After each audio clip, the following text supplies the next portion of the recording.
भारत ने न्यूजीलैंड के खिलाफ लगातार छठी जीत के लिए 249 रनों का बचाव करते हुए एक जाल बिछा दिया, जो हाल के दिनों में उनके लिए एक मुश्किल टीम रही। उन्होंने पहले से ही खेल रहे 3 स्पिनरों में वरुण चक्रवर्ती और उन्होंने एक ऐसे स्थान पर 5 विकेट लेकर जवाब दिया जहां 2021 में पाकिस्तान के खिलाफ खराब प्रदर्शन में उनके अंतर्राष्ट्रीय करियर को एक बड़ा झटका दिया था।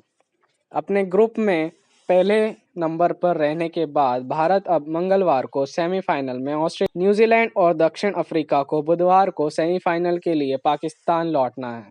यह एक पुराने ज़माने का वनडे मैच था जिसमें नई गेंद पहली पारी में सीम और स्विंग करती थी, उसके बाद धीरे धीरे धीमी होती जाती थी और ग्रिप बढ़ती जाती थी। उसके ना होने का मतलब था कि बल्लेबाजी लगातार मुश्किल होती जा रही थी। श्रेयस अय्यर ने अपना सबसे धीमा अर्धशतक बनाया और उसके बाद केन विलियमसन ने 80 या उससे अधिक का सबसे धीमा स्कोर बनाया। भारत के स्पिनरों के आक्रमण की लहर विलियमसन ने कुछ हद तक रोका, लेकिन आखिरकार उन्होंने 33वें ओवर में रविंद्र जडेजा द्वारा टॉम लेथम का रिवर्स स्वीप पर एलबीडब्ल्यू आउट करने के साथ ही बांध को तोड़ दिया। भारत ने मिडल के 30 ओवरों में से 29 ओवर स्पिन गेंदबाजी की और कुल 37.5 ओवरों में 9 विकेट और सिर्फ 166 रन बनाने दिए।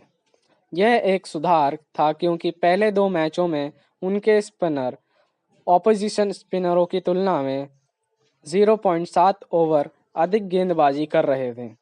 पता चला कि ये केवल पहले गेंदबाजी करने का परिणाम था, जब गेंद दूसरी पारी की तुलना में कम पकड़ रही थी। न्यूजीलैंड ने भारत को सीम के जरिए काफ़ी हद तक सीमित रखा, जिसमें मैट हेनरी ने 5 विकेट लिए और उनके स्पिनरों ने 25 ओवर में 128 रन देकर सिर्फ 2 विकेट लिए। हेनरी हमेशा की तरह सीमिंग और स्विंग के साथ काइल जेमिसन के लिए गेंद लेकर सटीक रहे थे।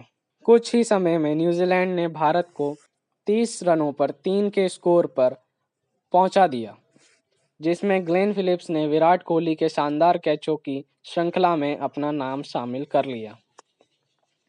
अय्यर और अक्षर पटेल ने फिर पुराने अंदाज में वनडे बल्लेबाजी करके भारत को मजबूती दी। उन्होंने 51 गेंदों पर बिना बाउंड्री के खेले, लेकिन कोई भी शॉट नहीं खेला। अय्यर 29 गेंदों पर 12 से 35 गेंदों पर 27 रन बनाकर वापस बंकर में चले गए। 63 गेंदों का सामना करने के बाद उन्होंने कोई जोखिम नहीं उठाया। अक्षर ने 98 रनों की साझेदारी में 61 गेंदों पर 42 रन बनाकर ऑलराउंडर के तौर पर अपनी दावेदारी को बनाए रखा। 19 शॉट या शॉट ऑफ द लेंथ गेंदों पर 21 रन बनाने के बाद अय्यर आखिरकार 37वें ओवर में विल ओ रूरकी की बाउंसर पर आउट हो गए। एक ऐसा विकेट जिसके डेथ ओवरों में भारत की महत्वाकांक्षाओं को कम कर दिया। फिर भी केएल राहुल 29 गेंदों पर 23 रन बनाकर और हार्दिक पांड्या ने 45 गेंदों पर 45 रन बनाए।